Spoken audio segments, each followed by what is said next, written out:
Assalamualaikum everyone, welcome back with me Alia Reka Anjani.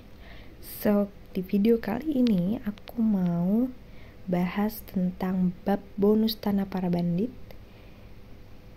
dan korelasinya dengan buku sebelumnya, Berdebah di Ujung Tanduk. Ya, nih di bab bonus ini tertulis kalimat pertamanya belasan tahun kemudian. Jadi Ibu Tanah Para Bandit itu isinya tentang flashback siapa? Flashback Padma gitu. Jadi Padma yang ketemu dengan Thomas, Padma yang ketemu Zaman Zulkarnain yang dari Tentang Kamu, Thomas yang dari Negeri di Ujung Tanduk, seorang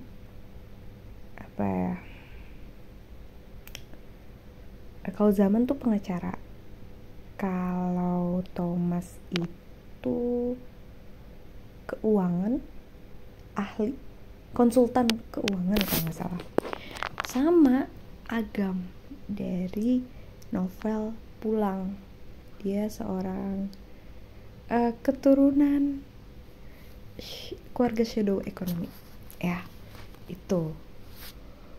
Nah, di buku ini Tanah Para Bandit itu tentang Padma yang teman masa kecilnya Bujang. Nah, si Padma ini tuh juga punya keistimewaan sama persis kayak Bujang. Gak tahu ya kalau kemampuan tuh kuatan siapa, karena ya ampun, dua-duanya tuh kayak jago berkelahinya. Gini. Aku kayak ngebayanginnya tuh, kalian pernah nonton gak sih film Mr. and Mrs. Smith kalau nggak salah? Dua-duanya kan sama-sama jago berantem. Nah ini tuh aku ngeliat itu gitu. Sebelumnya tuh aku mikir Bujang tuh kan ya sama Maria juga cocok kan gitu. Dan ternyata Bujang punya cewek masa lalu yang sulit dijelaskan ya, karena kasihan Marianya gitu. Tapi kita lihat, jadi makin seru, kayak tanda kutip cinta segitiga antara Bujang, Maria, dan Padma. Oke. Udah nungguin Maria sama Padma nggak bersatu, Maria sama Bujang nggak bersatu. Sekarang harus ada lagi tokoh baru, yaitu Padma. Jadi menurut aku tokoh Padma ini penting, makanya Bang Tere juga harus nyeritain satu buku tentang si Padma, karena nggak mungkin Padma tiba-tiba muncul di petualangannya Bujang sebagai cewek masa lalu. Itu nggak logis banget dan terkesan diada-adain, ya nggak sih? Tapi kalau dibikin cerita seperti di Tanah Para Bandit itu jadi masuk akal, makanya mengusung flashback gitu menurut aku ya. Terus di sini tuh di Tanah Para Bandit, di bab bonusnya, di kalimat selanjutnya, Diego melepas pukulan yang kuat. Jadi si Diego ini terakhir, kalian inget gak di Ibu Berdebah di Ujung Tanduk? Di sini Bang Tere tuh di paragraf epilog dijelasin kalau si Diego ngambil pusaka teratai emas. Nah, makanya di Tanah Para Bandit Diego tuh jadi kuat. jadi kuat. Nih, jadi di sini Bujang tuh bertarung sama Diego. Kayaknya buku selanjutnya tuh kayak ngejelasin apa ya, pencarian Bujang, petualangan Bujang dan kawan-kawan untuk menghentikan Diego,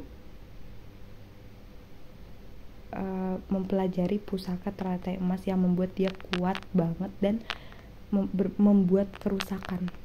Ya, aku mikirnya sih ke situ.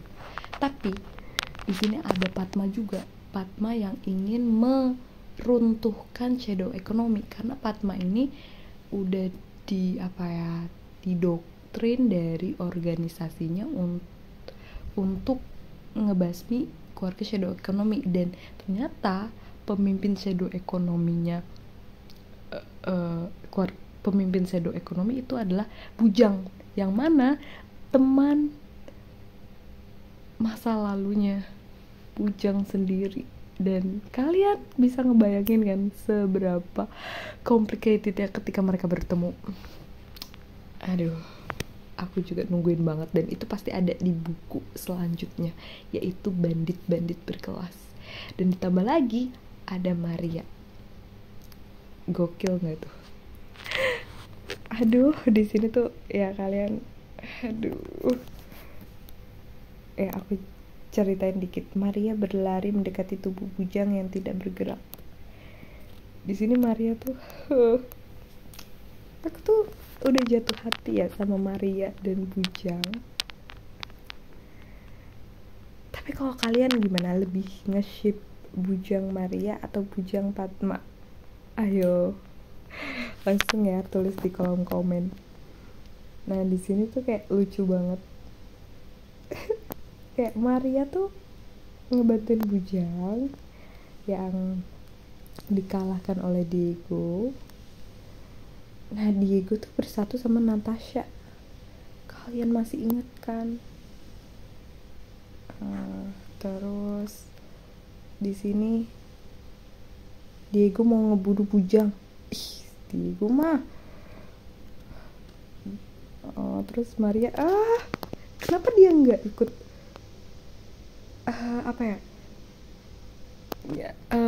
berhentiin Diego gitu? Kenapa? Apakah sudah? Ini pasti lebih detail tentang bab bonus ini tuh ada di buku selanjutnya. Jadi nggak sabar gak sih? Dan harus menunggu 1 tahun kemudian. Diego tinggal beberapa langkah lagi. Nah, di sini ya Padma muncul di detik-detik Bujang sekarat ya guys. Tidak nona dari Moskow. Aduh, di sini nggak disebutin, tapi kan kita tahu ya ini Padma gitu. Kau tidak pernah memiliki Bujang, nona dari Moskow. Berani banget Padma ngomong kayak gitu. Perempuan itu tersenyum. Dia bukan kotikmu, dia adalah monyetku. Kotik itu ada penjelasan di sini kalau nggak salah kucing deh, kucing kesayangan, panggilan kesayangan gitu. Maria tuh emang suka banget ya sama Bujang, tapi Bujang tuh nggak pernah. Perempuan itu tiba di tengah ruangan. Berdiri di samping Maria. Oh my god. Semua orang di basement itu menatapnya bingung. Dan kau, Diego, putra dari Samad, cucu dari si mata merah, bukan kau yang berhak membunuh Bujang, hanya aku yang berhak menghabisinya. Nah, di sini tuh ada ada 2 tujuan gitu. Si Padma itu pertama, dia menjemput monyetnya kembali, alias teman tanda kutip gitu ya, teman masa kecilnya. Terus di satu sisi dia juga harus menghabisi, karena Bujang itu pemimpin shadow economy. Tapi dia nggak tahu Padma kalau Bujang itu juga nggak pengen shadow ekonomi itu sekejam sekarang gitu, ingin mengubah kan. Dari cerita-cerita sebelumnya juga Bujang tuh pengen mengubah shadow ekonomi gitu, ya nggak sih? Kalian nangkep itu nggak sih? Dan itu pasti complicated banget untuk ngejelasin ke Padma. Gimana oh my god, aku menunggu momen itu sih. Oke, di sini Yuki dan Kiko ya. Dia manggil si Padma boss girl, padahal dia nggak kenal gitu. Nah di sini tuh dibuat dari rencong itu kayak senjata yang kuat yang emang dikasih Abushik ke Padma pas dia masih kecil. Betapa kuatnya kan Padma, bayangin. Makanya kayak dia disandingkan dengan Bujang. Waduh, tapi sebenarnya Bujang punya urusan dengannya. Nih, ini bakal seru. Cinta, patah hati, masa lalu, masa depan. Kita harus menunggu lagi karena ada buku berikutnya, Bandit-Bandit Berkelas. So, kita harus sabar. Dan itu pemikiran aku tentang buku selanjutnya dan korelasinya dengan buku sebelumnya. Semoga membantu rasa penasaran kita.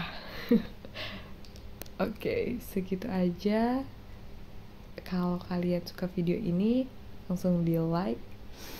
Dan jangan lupa untuk komentar di video ini, komentar tentang apa pemikiran kalian atau apa yang kalian ekspektasiin di buku selanjutnya. Thank you for watching.